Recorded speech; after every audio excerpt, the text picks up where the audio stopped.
10వ అధ్యాయము 29వ శ్లోకం నుంచి చదువుదాం. నిన్న జరిగినటువంటివి. అనంతశ్చాస్మి నాగానాం వరుణో యాదసామహం పితॄణామర్యమా చాస్మి యమః సంయమతామహం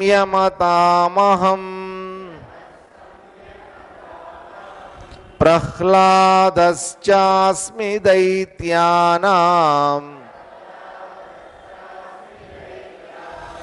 కాలః కలయతామహం మృగాణాం చ మృగేంద్రోహం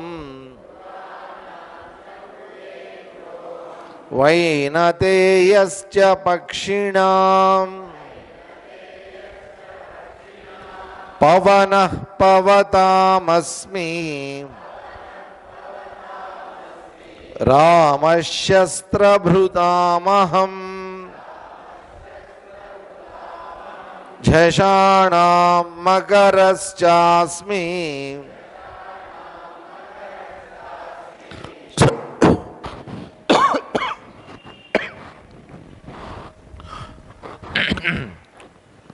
శ్రోతసామస్మి జాహ్నవీ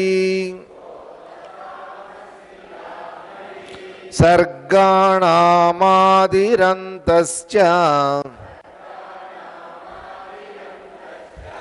మధ్యం చైవాహమర్జున అధ్యాత్మవిద్యా విద్యానాం వాదః ప్రవదతామహం. నిన్న జరిగినటువంటి వాటిలో భగవానుడు తన యొక్క విభూతుల్ని వివరిస్తూ అనంతశ్చాస్మి నాగానాం, నాగుల్లో అనంతుణ్ణి, వరుణో యాదసామహం, ప్రవహించేటటువంటి వాళ్ళల్లో వరుణుణ్ణి నేను అని చెప్పారు.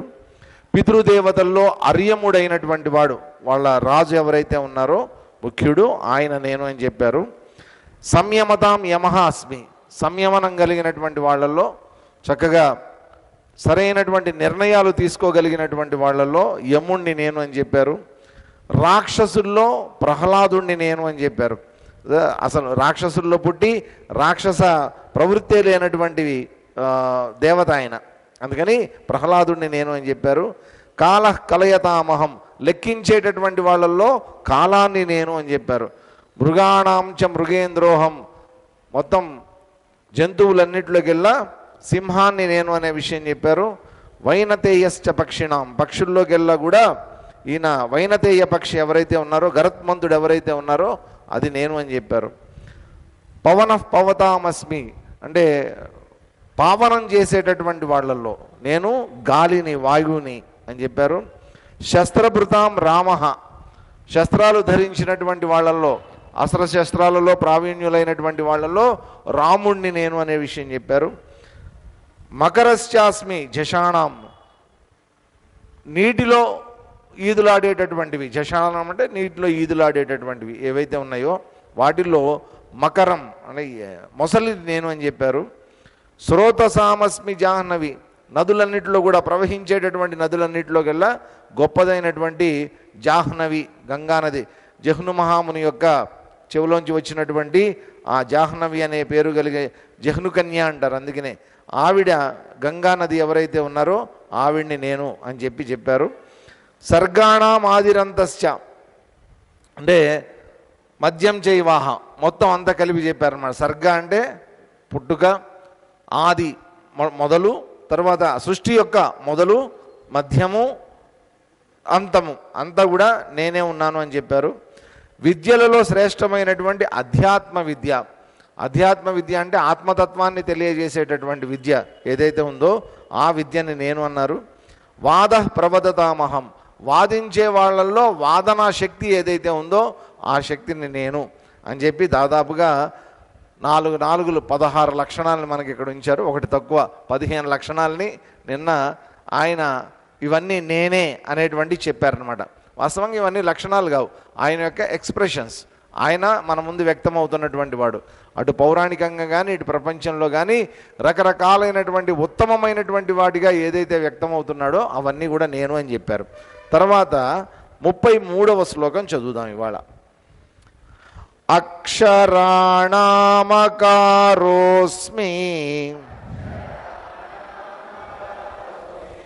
ద్వంద్వః సామాసికస్య చ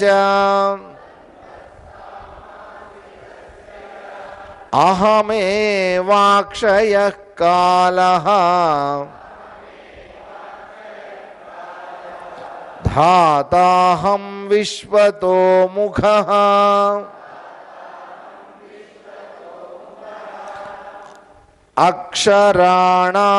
అక్షరాణామకారోస్మి ద్వంద్వః సామాసికస్య చ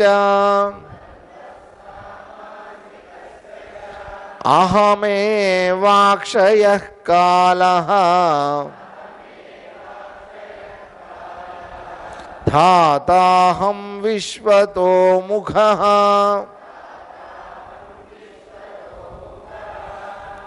అక్షరాణం అకారోస్మి, అక్షరాలన్నింటిలోకెల్లా ఇంతకుముందు అక్షరం వల్ల ఇంతకుముందు శబ్దాలలో ఏకాక్షరమైనటువంటి శబ్దము అన్నారు. ఎక్కడొచ్చింది ఇది మనకి? ఓంకారం గురించి చెప్పినప్పుడు శబ్దాలలో ఓంకారం అనేటువంటి ఏకాక్షరం అన్నారు. ఇక్కడ అక్షరాలలో మళ్ళా ఎవరు ఉత్తమమైనటువంటి అక్షరము? ఆ. ఈ ఆ అనే అక్షరం మామూలుగా మనకి సంస్కృతంలో అచ్చులు హల్లులు ఇవన్నీ తీసుకున్నప్పుడు మామూలుగా తర్వాత కగణాలు జగణాలు ఇవన్నీ తీసుకుని యారాలావా ఇవన్నీ తీసుకున్నప్పుడు మొట్టమొదటిగా వచ్చేటటువంటి అక్షరం ఏదైతే ఉందో ఆ. అదేమిటో విచిత్రం, అన్ని భాషల్లోనూ దాదాపుగా ఆతోనే మొదలవుతాయి. పొరపాటున ఏ భాషలో కూడా, ప్రపంచంలో అన్ని భాషల్లో కూడా మీరు చూడండి ఆతోనే మొదలవుతాయి. ఇంగ్లీష్ కూడా ఏతోనే మొదలవుతుంది. ఏదో గూనో చానో బానో ఏ అక్షరంతో మొదలయ్యే వర్ణమాల ఏ దేశంలోనూ లేదు, ఎక్కడా లేదు. ఈ ఆ అనేటువంటిది మామూలుగా ఒక ఉత్తమమైనటువంటి శబ్దం, మనం ఈజీగా పలకగలిగినటువంటి శబ్దం కాబట్టి దాంతోనే ప్రారంభమవుతుంది. కాబట్టి వర్ణమాల అనేటువంటిది ఆ అనే దాంతో అక్షరాల్లో నేను అకారాన్ని ఉత్తమమైనటువంటివి. ద్వంద్వ సామాసికస్య చ, సమాసాలలో ద్వంద్వ సమాసాన్ని అన్నారు. ఇక్కడ ఇదంతా ఏంటంటే కొంచెం అకారము సమాసము ఇదంతా దేనికి సంబంధించింది? ఈ రెండు కూడా తెలుగు వ్యాకరణానికి సంబంధించినటువంటి విషయాలు ఇవన్నీ కూడా కదా. సమాసాలు చిన్నప్పుడు సమోసాలు అనేవాళ్ళం, సమోసాలు రోయ్ అనే. ఆ సమాసాలు మొత్తం 6 7 ఉంటాయి. అవి షష్ఠీ తత్పురుష సమాసము, బహువ్రీహి సమాసము, ఇంకా ఏవో ద్వంద్వ సమాసము. ఇక్కడ చెప్తోంది ద్వంద్వ సమాసం గురించి అన్నమాట. ఇప్పుడు ఏమని చెప్పాలి మీకు? ఇప్పుడు షష్ఠీ తత్పురుష సమాసం అంటారు, షష్ఠీ తత్పురుషం అని కూడా అంటారు అనమాట. యొక్క యోన్ లోన్ లోపలున్న ఏవో ఉంటాయి ఆ లెక్కల, అవి దాని ప్రకారం వస్తే అది షష్ఠీ తత్పురుష సమాసం అనమాట. అదే రామరాజ్యము అని అన్నారనుకోండి, రాముని యొక్క రాజ్యము, ఆ యొక్క అనేటువంటిది యాడ్ అయింది కాబట్టి అది మనం యాడ్ చేసుకోవాలి కాబట్టి అది షష్ఠీ యొక్క అని వచ్చినప్పుడు అది షష్ఠీ తత్పురుష సమాసము. ఇక్కడ రాముని యొక్క రాజ్యము. ఇప్పుడు దీంట్లో రాముడు గొప్పవాడా రాజ్యం గొప్పదా? రామరాజ్యము అన్నారు అంటే రాముని యొక్క రాజ్యము అన్నారు. రామరాజ్యం లాంటి రాజ్యం రావాలండి మళ్ళా అన్నారు. ఇప్పుడు రామరాజ్యం లాంటి రావాలి అంటే రాముడు గొప్పవాడా రామరాజ్యం గొప్పదా? అక్కడ రామరాజ్యం గొప్పది అంటే రాముడిని తక్కువ చేసినట్టు అవుతుంది. రాముడు గొప్పవాడు అంటే రాజ్యాన్ని తక్కువ చేసినట్టు అవుతుంది. కాబట్టి అది ఒక్క అనే అంతవరకే దానికి ఇది ఉందన్నమాట. ఇప్పుడు ముక్కంటి అన్నారు. ముక్కంటి అంటే ఎవరు? 3 కన్నుల గలవాడు అని అన్నారు. దీంట్లో 3 కన్నుల గలవాడు అని చెప్పినప్పుడు 3 గొప్ప, ముక్కంటి శివుడు గొప్ప? 3 కన్నులు గొప్ప, 3 కన్నులు ఉన్నటువంటి శివుడు గొప్ప? కాబట్టి చెప్పడం కష్టం వాటిల్లో. కానీ ద్వంద్వ సమాసంలో ఉండే అడ్వాంటేజ్ ఏంటంటే ఆ ద్వంద్వము అంటే 2 కదండి. రామలక్ష్మణులు అన్నారు. రామలక్ష్మణులు అంటే రాముడు మరియు లక్ష్మణుడు ఇద్దరూ సమానం దాంట్లో.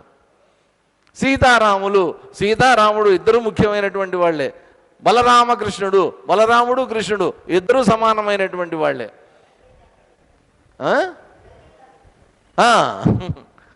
కాబట్టి ఈ రకంగా ద్వంద్వ సమాసం అనేటువంటిది ఏర్పడింది. మామూలుగా ఈ ద్వంద్వం అనేటువంటిది ఇంకెక్కడా కూడా మనకి వేరే వీటిల్లో మనకి ఎక్కడా కనిపించదండి.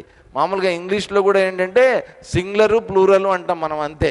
కానీ ఈ ద్వంద్వ ఇది అనేటువంటిది టెన్స్ ఇదే ఏంటంటే మనకి కేవలం సంస్కృతంలోనే మనకు కనిపిస్తుంది. ఈ భాషలో మనకే ఔ అనే శబ్దం ఎక్కడైతే రామలక్ష్మణ అనే పదం ఉందనుకోండి, రామలక్ష్మణౌ అనే ఔ అనే శబ్దం వస్తుందన్నమాట.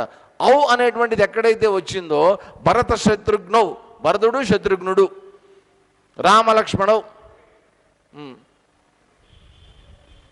ఇంకా మనం వేరే ధర్మ శాస్త్రవు, ధర్మము శాస్త్రము రెండు ఔ అనే శబ్దం వచ్చినప్పుడల్లా ద్వంద్వం అనేటువంటిది వస్తుంది అనమాట. రెండు ఉన్నప్పుడు ఔ అనే శబ్దాన్ని ఉపయోగిస్తారు. అందుకోసం అని చెప్పి ఈ ద్వంద్వ సమాసం ఏదైతే ఉందో సమాసాల్లో అది చాలా ముఖ్యమైనది కాబట్టి అది నేనే అని చెప్తూ అహమేవాక్షయ కాల, అక్షయమైనటువంటి కాలం ఏదైతే ఉందో అది నేను. ఏదైనా కరిగిపోతుందండి ఈ ప్రపంచంలో, కాలం కరిగిపోతుందండి. అసలు కాలాన్ని లెక్కేయటం సాధ్యమేనండి? కాలాన్ని మనం లెక్కేయగలమా? మనం ఇప్పుడు కాలాన్ని లెక్కేస్తున్నాము. దేని ప్రకారం లెక్కేస్తున్నాం చెప్పండి? ఇప్పుడు మనం లెక్కించేటటువంటి కాలం అంతా కూడా దేని ప్రకారం లెక్కేస్తున్నాం? సూర్యోదయాన్ని బట్టి, సూర్యాస్తమయాన్ని బట్టి ఆ 24 గంటలు లెక్కేసి మనం 12 24 గంటలు, 12 గంటలు రాత్రి, పగలు 12 గంటలు పగలు. దీన్ని బట్టి 24 గంటల కింద మనమే ఒక క్యాలిక్యులేషన్, డివిజన్ అనేటువంటిది చేసుకొని దాని ప్రకారం లెక్కలేస్తున్నాం. ఎందుకని లెక్కేయగలుగుతున్నాం? ఇది కేవలం సూర్యోదయము సూర్యాస్తమయము జరుగుతోంది కాబట్టి మనం కాలాన్ని లెక్కేస్తున్నాం. ఈ సూర్యోదయము సూర్యాస్తమయం ఎక్కడ జరుగుతున్నాయి? మనకి ఈ భూమి మీద ఉన్నంతసేపు జరుగుతున్నాయి. వాస్తవంగా స్పేస్ స్టేషన్స్ అని ఉంటాయి, అంతరిక్షంలో కొన్ని కేంద్రాలు ఉంటాయన్నమాట. అక్కడ హోటల్స్ లాగా కట్టారు పైన, అక్కడికి వెళ్ళి బిగించి ఉంటారు అన్నీ. ఇక్కడి నుంచి రాకెట్లలో వెళ్తారు. వెళ్ళి ఏం చేస్తారు? ఆ స్పేస్ మొన్న ఆవిడెవరు ఏదో విలియమ్స్, ఏం విలియమ్స్, సునీత విలియమ్స్, ఆవిడ అక్కడ ఉండిపోయింది పాపం. 15 రోజులు ఉందామని వెళ్ళింది, 6 నెలలు ఉండాల్సి వచ్చింది. కిందకి తీసుకొచ్చేవాళ్ళు లేక మొత్తానికి కిందకి తీసుకొచ్చారు ఆవిడ్ని. అక్కడ ఎట్లా ఉంటుంది? ఆ స్పేస్ స్టేషన్లో ఉన్నప్పుడు ఎట్లా ఉంటుంది? అన్ని ఫెసిలిటీస్ బాగానే ఉంటాయి. కాకపోతే ఏంటంటే రోజుకి 13 పగళ్ళు 13 రాత్రులు ఉంటాయి వాళ్ళకి. మన 24 గంటల్లో వాళ్ళకి 13 సార్లు తిరుగుతుంది అది. ఆ 13 పగళ్ళు 13 రాత్రులు ఉంటాయట వాళ్ళకి. కాబట్టి తిరిగేదాన్ని బట్టి కాలం అనేటువంటిది ఇప్పుడు ఏది పగలు ఏది రాత్రి, భూమి యొక్క పగలు భూమి యొక్క రాత్రిని మనం ఒక రోజుగా లెక్కిస్తున్నప్పటికీ కూడా మొత్తానికి మనం చూస్తే అసలు పగలు రాత్రి అనేటువంటిది తీసి కనుక పక్కన పెట్టేస్తే ఈ కాలం అనేటువంటిది ఎప్పుడు మొదలైంది, కాలం అనేటువంటిది ఎప్పటి వరకు ఉంటుంది, దాన్ని నువ్వు విభజించి లెక్కేస్తున్నావు. ఇప్పుడు ఓ పెద్ద బస్తా నిండా బియ్యం ఉందనుకోండి, బస్తా నిండా బియ్యం ఉంది. ఆ బియ్యం ఎంతో మనకు తెలియదు, బియ్యం మనకు తెలియదు ఎంత ఉందో దాంట్లో. ఇప్పుడు దాంట్లో ఎంత ఉంది అనేది మనకి తెలియాలనుకోండి, ఏం చేయాలి? మొత్తం తీసుకొని వెళ్ళి ఒక దాని మీద పెడితే, వేయింగ్ మిషన్ మీద పెడితే కొలుసు. నా దగ్గర అంత పెద్ద వేయింగ్ మిషన్ లేదండి, నా దగ్గర చిన్న వేయింగ్ మిషన్ ఉంది, దాని మీద కేజీ మాత్రమే కొలచగలను. అప్పుడు ఏం చేస్తాం? కేజీ లెక్కేయడం పక్కన పోయటం, కేజీ లెక్కేయటం పక్కన పోయటం, కేజీ లెక్కేయటం పక్కన పోయటం కదా. అదే ఒక బస్తానో ఏదో ఒక మూట అయితే మనం లెక్కేయచ్చు. ఓ పెద్ద ధాన్యం రాసి ఉందనుకోండి, ఈ కేజీల లెక్కను లెక్కేస్తూ ఉంటే అయ్యేదేనా అది? కాలం కూడా అంతే. నువ్వు రోజుల ప్రకారం లెక్కేస్తున్నావు, నీ సూర్యోదయం సూర్యాస్తమయం ప్రకారం లెక్కేస్తున్నావు. అనంతమైనటువంటి కాలం సైంటిస్టులకి తెలియదు, ఋషులకి తెలియదు ఎప్పుడు పుట్టిందో. అందుకనే ఉన్నారు, అయ్యా ఇది అనంతం అయ్యా అన్నారు. విచిత్రం ఏంటంటే ఈ ప్రపంచం, ఈ సృష్టి ఇదంతా కూడా పుట్టినప్పటి నుంచి, మధ్యలో ఉన్నప్పటి నుంచి లయమైపోయిన తర్వాత ఉంటాయి, కనిపిస్తాయి, లయమైపోతాయి కదా. లయం అయిపోయినప్పటికీ కూడా కాలం కదులుతూనే ఉంటుంది. ఎక్కడికి వెళ్తుంది అది? కాలం కదులుతూనే ఉండాలి కదా. ఎంతకాలం అయితే ఈ సృష్టి అనేటువంటిది స్థితిగా ఉందో చూడండి. ఇప్పుడు మనం ఊరికనే మీకు ఉదాహరణ కింద చెప్తా. ఈ సృష్టి అనేటువంటిది, లయం అనేటువంటిది ఎట్లా ఉంటుందంటే, తెల్లవారిన తర్వాత మనం నిద్రలేస్తాం, రాత్రి 6ంటికి పడుకున్నాం అని అనుకోండి, ఊరికనే అనుకోండి. ఎన్ని గంటలు పడుకున్నట్టు? మనం రాత్రి 6 గంటలకే సాయంత్రం పడుకుంటే ఎన్ని గంటలు పడుకున్నట్టు? 12 గంటలు మెలకుగా ఉన్నట్టు, 12 గంటలు పడుకొని ఉన్నట్టు. కాలం కూడా అంతే. సృష్టి ఎన్నాళ్ళైతే సాగిందో లయం కూడా, లయస్థితిలో కూడా అన్నాళ్ళు ఉంటుందట. కొన్ని కోట్ల సంవత్సరాలు ఈ సృష్టి ఇక్కడ వ్యక్తం అవుతోంది, కోట్ల సంవత్సరాలు. ఇదంతా లయం అయిపోయింది. లయం అయిపోయిన తర్వాత ఎంతకాలం సృష్టిగా ఉందో అంతకాలం లయంగానూ ఉంటుందట. కాబట్టి మళ్ళీ ఎన్ని కోట్ల సంవత్సరాల తర్వాత మళ్ళీ సృష్టి జరుగుతుందో అప్పటి వరకు ఈ కాలం అనేటువంటిది గడుస్తూనే ఉంటుంది, కాకపోతే వ్యక్తం కాదు అంతే. చూడగలిగినటువంటి వాళ్ళు, తెలుసుకోగలిగినటువంటి వాళ్ళు ఉండరు కాబట్టి, లెక్కలేసేటటువంటి వాళ్ళు ఉండరు కాబట్టి తెలియదు మనకప్పుడు. కానీ మొత్తానికి ఏం జరుగుతుంది? కాలం అనేటువంటిది ఒక అనంతంగా కదులుతూనే ఉంటుంది. అందుకని అక్షయము అన్నారు. అది క్షయం కాదు. ఆ కాలంలో అన్నీ పుడుతూ ఉంటాయి, అన్నీ నశించిపోతూ ఉంటాయి. అందరూ పుడుతూ ఉంటారు, అందరూ నశించిపోతూ ఉంటారు తప్ప కాలం మాత్రం ఎప్పటికీ అలాగే ఉంటుంది. దీంట్లో మనం ఏదో ఈ 64 సంవత్సరాలు అని చెప్పి అవన్నీ ఇవన్నీ మనం లెక్కలేసుకుంటాం. ఇది క్రీస్తు శకము, క్రీస్తు పూర్వము, ఇవన్నీ లెక్కలు మనం వేసుకున్నటువంటి లెక్కలు అంతే తప్ప కాలానికి వాస్తవంగా ఎటువంటి లెక్కలు లేవు అని చెప్తూ తర్వాత ఏమన్నారు? ధాతాహం విశ్వతోముఖ. విశ్వతోముఖ, విశ్వతోముఖం అంటే ఏంటి? విశ్వం అంతా కూడా అన్ని వైపులు తన ముఖం ఉన్నటువంటి వాడు. కాబట్టి భగవంతుడు అంతటా ఉన్నాడు కాబట్టి ఆయన ముఖం ఎక్కడుంటుంది? ఆయన ముఖం ఎక్కడుంటుంది? మీ ముఖము ఆయన ముఖమే, నా ముఖము ఆయన ముఖమే, అందరి ముఖాలు ఆయన ముఖాలే. ప్రపంచం అంతటా ఆయన ముఖమే ఉంది, ఏ పక్కకి వెళ్ళి ఆయన ముఖమే ఉంటుంది. అందుకనే ఆయన సర్వద్రష్ట అన్నారు. ఆయన సర్వద్రష్ట అంటే ఏంటి? అన్నిటినీ చూడగలిగినటువంటి వాడు, అంతటా చూడగలిగినటువంటి వాడు. సమస్త ద్రష్ట, సర్వద్రష్ట అన్నారు. సర్వద్రష్ట అంటే అన్నిటినీ చూడగలిగినటువంటి వాడు, సమస్త ద్రష్ట అంటే అంతటని చూడగలిగినటువంటి వాడు.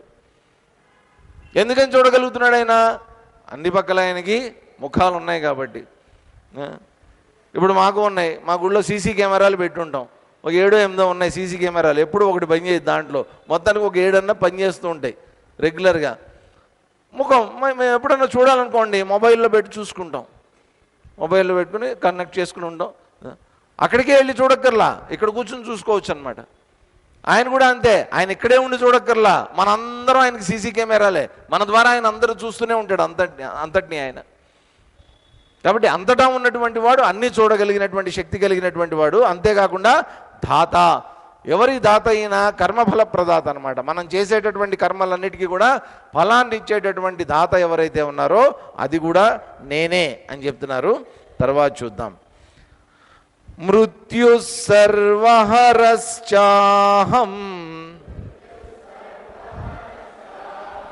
ఉద్భవశ్చ భవిష్యతాం కీర్తి శ్రీర్వాక్చ నారీణాం స్మృతిర్మేధా ధృతి క్షమా. క్షమా విసర్గలేదు. స్మృతిర్మేధా ధృతి క్షమా మృత్యు సర్వహరశ్చాహం ఉద్భవశ్చ భవిష్యతాం కీర్తి శ్రీర్వాక్చ నారీణాం స్మృతిర్మేధా ధృతి క్షమా. నేనెవరినై ఇంకా? అహం సర్వహర మృత్యుహుష. నేనెవరిని అంటే సర్వహర, అన్నిటినీ హరించేటటువంటి మృత్యువుని నేను. కాబట్టి మృత్యువు ఏం చేస్తుంది? అన్నిటినీ తీసేసుకుంటుంది, తనలోకి తీసేసుకుంటుంది. కాబట్టి మృత్యువు లేనటువంటి వాడు ఎవడన్నా ఉన్నాడా? మృత్యుంజయుడుగా ఎవరన్నా ఉన్నారా? ఏదైనా మామూలుగా అయ్యో మృత్యుంజయుడండి అంటారు. ఏదో పెద్ద యాక్సిడెంట్లోంచి బయటపడ్డాడు అనుకోండి, ఆ యాక్సిడెంట్లోంచి బయటపడితే మృత్యుంజయుడండి బయటపడ్డాడండి అంటారు. ఆ యాక్సిడెంట్లోంచి నువ్వు బయటపడ్డావు బాగానే ఉంది, ఓ 90 సంవత్సరాలు తర్వాత వచ్చేటటువంటి మృత్యువులోంచి నువ్వు బయటపడగలవా? అప్పటికప్పుడు బయటపడ్డావు నువ్వు, దాంట్లోంచి నువ్వు బయటపడలేవు కదా. అందుకోసం అని చెప్పి మనం పుట్టుకతోనే మనతో పాటు మనం వెంట తెచ్చుకున్నది ఏదైనా ఉంది అంటే, మనం పుట్టుకతో ఏం తెచ్చుకోలేదండి. పుట్టేటప్పుడు మన వెంట వచ్చింది ఏదన్నా ఉంది అంటే, డబ్బు తెచ్చుకోలేదు, ఆస్తులు తెచ్చుకోలేదు, అంతస్తులు తెచ్చుకోలేదు, కీర్తి ప్రతిష్టలు తెచ్చుకోలేదు, బట్టలు కూడా తెచ్చుకోలేదు, తిండి తెచ్చుకోలేదు, గాలి తెచ్చుకోలేదు, ఏం తెచ్చుకోలేదు ఈ ప్రపంచంలోకి మనం వచ్చేటప్పుడు. కానీ వచ్చేటప్పుడు మనతో పాటు తెచ్చుకున్నది ఏదన్నా ఒకటి ఉంది అంటే అది చావు. పుట్టేటప్పుడే దాన్ని సంకలో పెట్టుకుని వచ్చాం, గుర్తుపెట్టుకోండి. మనతో పాటు ఉంటుంది, మన వెనకే ఉంటుంది, మనతో పాటు నడుస్తూ ఉంటుంది, అది మనలాగే ఉంటుంది. అది ఒకసారి ఊహించుకోండి, మనతోనే ఉంటుంది అది. మృత్యువు అనేటువంటిది మనలాగే ఉంటుంది, మనతో పాటు నడుస్తూ ఉంటుంది, మనం ఎక్కడికి వెళ్తే అక్కడికి వస్తూ ఉంటుంది ఈ మృత్యువు అనేటువంటిది. ఎందుకని?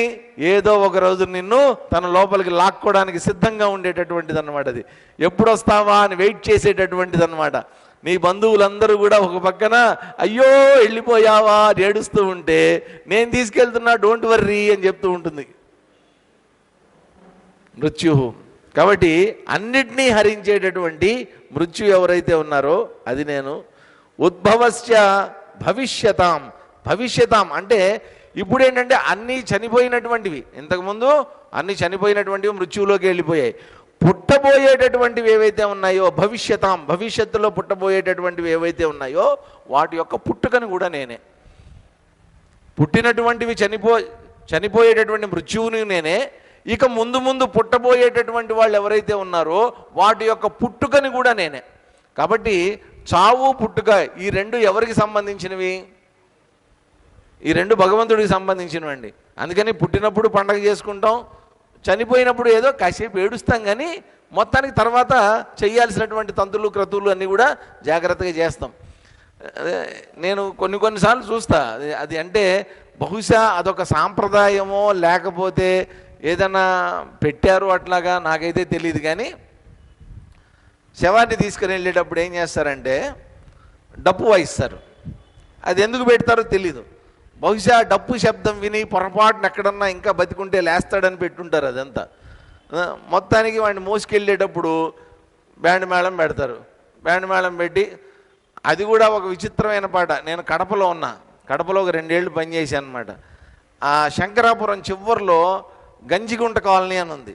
ఆ గంజిగుంట కాలనీలో చిన్మయ మిషన్ సెంటర్ ఉండేది, 16 సెంట్ల స్థలము. దాంట్లో నేను ఉన్నా, అక్కడ హాలు రూము అంతా ఉండేది.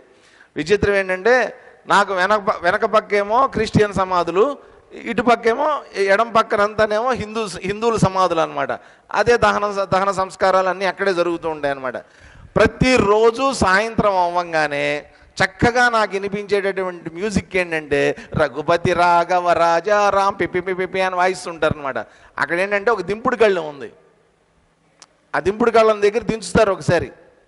లాస్ట్గా ఒకసారి ఏం చేస్తారంటే గట్టిగా వాయిస్తారనమాట. మొత్తం అంతా వాళ్ళకి తెలిసిన పాటల గీట్లు గట్టిగా డప్పులు గిప్పులు అన్నీ వాయిస్తారు. వాయించి ఆ చెవి దగ్గర చెప్తారనమాట, రే లేరా నాయన అని చెప్పి. ఏం లేవడు ఆయన. పోయినవాడు ఎందుకు లేస్తాడు? అంత ఈజీ కాదు, ఎక్కడో జరుగుతాయి రేర్ సంఘటనలు అటువంటివి. మొత్తానికి తీసుకెళ్ళిన తర్వాత లేవకపోతే దహనం చేసేస్తారు కదా. దానికి ఒక మ్యూజిక్ ఉంటుంది అనమాట. ఎప్పుడు చూసినా రఘుపతి రాఘవ రాజారామే. ఆ రఘుపతి రాఘవ రాజారాం పాటకి ఆ చావుకి ఏంటో సంబంధం నాకు ఇప్పటికీ అర్థం కాదు. అదొక విచిత్రమైన పాట. అది బహుశా గాంధీ గారు చనిపోయినప్పుడు పెట్టుంటారు, ఆ పాట పాడుంటారు, ఏదో జరిగి ఉంటుంది. మొత్తానికి ఆయనకి ఇష్టమైన పాట కదా అని పాడుంటారు. లేకపోతే ప్రతి సంవత్సరం ఆయన సమాధి దగ్గర పాడుతూ ఉంటారు ఆ పాట, రఘుపతి రాఘవ రాజారాం అని. తర్వాత మొత్తానికి ప్రతి చావుకి రఘుపతి రాఘవ రాజారామే. ఇదంతా ఏంటి? చావుని మనం పండగలాగా చేసుకుంటాం, పుట్టుకుని మనం పండగలాగా చేసుకుంటాం. విచిత్రం ఏంటంటే నేను ఇప్పుడు ఓన్లీ మీకు బ్యాండ్ మేళం గురించి చెప్పా, దాని ముందు డ్యాన్స్లు వేసేవాళ్ళు కూడా ఉంటారు. బ్రహ్మాండంగా డ్యాన్స్లు వేస్తారు. మనకి ఇంకా కొంచెం తక్కువ, తెలంగాణలో అయితే బ్రహ్మాండంగా వేస్తారు. అసలు ఆ శవం ముందు వెళ్తూ ఉంటే దాని ముందు నిలబడి వీళ్ళు ఆ డబ్బుకి దానికి బ్రహ్మాండమైన డ్యాన్స్లు వేస్తారనమాట. ఏంటి, ఒక ఉత్తమమైనటువంటి లోకాలకు వెళ్ళిపోతున్నాడు వీడు, ఏదో మొత్తానికి చనిపోవటం అనేటువంటిది మామూలుది కాదు, ఇది ఒక ఉత్తమమైనటువంటి చేంజ్ అనేటువంటిది జరిగింది అనేటువంటి సూచకంగా బహుశా పెట్టుంటారు ఆ రోజుల్లో ఏదో కారణం చేత. అందుకని భవిష్యత్తులో పుట్టబోయేటటువంటి వాళ్ళ యొక్క పుట్టుకని నేనే, ఇంతకుముందు చనిపోయినటువంటి వాళ్ళ యొక్క మృత్యువుని నేనే. ఇంకొకటి ముఖ్యమైనటువంటి విషయం చెప్తున్నారండి. నారీణాం కీర్తి, శ్రీ, వాక్, స్మృతి, మేధ, ధృతి, క్షమ, 7 లక్షణాలు చెప్పారు. ఈ 7 లక్షణాలు ఎవరికి సంబంధించినవి? నారీణాం, ఆడవాళ్లల్లో ఉండేటటువంటి, ఆడవాళ్లల్లో ఇంత అద్భుతమైన శక్తులు ఉంటాయి. మామూలు శక్తులు కాదు అవన్నీ. ఏమేమి శక్తులు? కీర్తి, కీర్తి ప్రతిష్టలు నారీణాం. ఈ నారీణాం ఏమంటారు? మమ్మల్ని తొక్కేస్తున్నారంటారు. అసలు భగవంతుడు చెప్పిందేమో కీర్తి ప్రతిష్టలన్నీ నారీణాం, లేడీస్కేరా. ఇంకోటి ఏంటంటే, మామూలుగా మనకు అంటూ ఉంటారు కదా, ప్రతి సక్సెస్ఫుల్ పర్సన్ వెనక ఒక స్త్రీ ఉంటుంది అని చెప్పి అని అంటూ ఉంటారు. అందుకని బహుశా మగవాడు కీర్తి సంపాదించినప్పటికీ కూడా దాని వెనక ఉన్నటువంటిది స్త్రీ యొక్క మార్గదర్శకము ఏదో ఒకటి ఉంటుంది. కొంతమంది మనుషులు, మగవాళ్ళు ఇళ్లలో కొంచెం డల్గా ఉంటారనమాట, వాళ్ళ బిహేవియర్ అంతా స్లోగా ఉంటుంది. మీరు కనుక ఆ ఇంట్లో కనుక చూశారంటే స్త్రీల డామినేషన్ ఫుల్గా ఉంటుందన్నమాట. వాళ్ళు వాయించేస్తారు. ఎందుకనంటే బ్యాలెన్స్ అవ్వాలి, కుటుంబ పరిస్థితులన్నీ కూడా బ్యాలెన్స్ అవ్వాలి. ఒకవేళ స్త్రీ డామినెంట్గా ఉందనుకోండి, పురుషుడు డౌన్లో ఉంటాడు. పురుషుడు డామినెంట్గా ఉన్నాడు అనుకోండి, స్త్రీ కొంచెం డౌన్లో ఉంటుంది. మొత్తానికి బ్యాలెన్స్ అవుతూ ఉంటుంది ఈ ప్రపంచం అంతా. భగవంతుడు అట్లా కలుపుతూ ఉంటాడు అందరినీ. దాంట్లో కీర్తి, కాబట్టి కీర్తివంతులైనటువంటి వాళ్ళల్లో, ఆ స్త్రీలలో ఉండేటటువంటి కీర్తి. శ్రీహి, కాబట్టి శ్రీ అంటే ఏంటి? సంపద, సంపద, ధనం. అందుకనే అమ్మవారిని శ్రీ అని పిలుస్తాం మనం, లక్ష్మీ అమ్మవారిని శ్రీ అని పిలుస్తాం. కాబట్టి ఆ శ్రీ అనేటువంటిది, ఆడపిల్ల ఇంటికి వచ్చిందంటే లక్ష్మీదేవి ఇంటికి వచ్చిందండి అనేవారు పూర్వకాలం కదా. మధ్యలో కొంతకాలం ఏమైందంటే, ఆడపిల్ల పుట్టిందా, ఆడపిల్ల కూడా నెగిటివ్ ఏదో ఇట్లాంటివన్నీ అనమాట. ఆడపిల్ల పుట్టిందా, మగపిల్లడు ఇట్లాంటి పిచ్చి పిచ్చివన్నీ మధ్యలో కొంతకాలం వచ్చాయి. మళ్ళీ ఇప్పుడు పోయాయిలేండి. అదృష్టవశాత్తు ఇప్పుడు ఆ ట్రెండ్స్ పోయినాయి. ఏదో ఆడపిల్ల పుడితే చాలా ఇబ్బంది, ఆడపిల్ల పుడితే కష్టాలు, ఇటువంటివన్నీ ఇప్పుడు ఎవరు ఆలోచించట్లా. ఆడపిల్ల పుడితే అమ్మయ్య అనుకునే వాళ్ళు ఉంటారు అందరూ.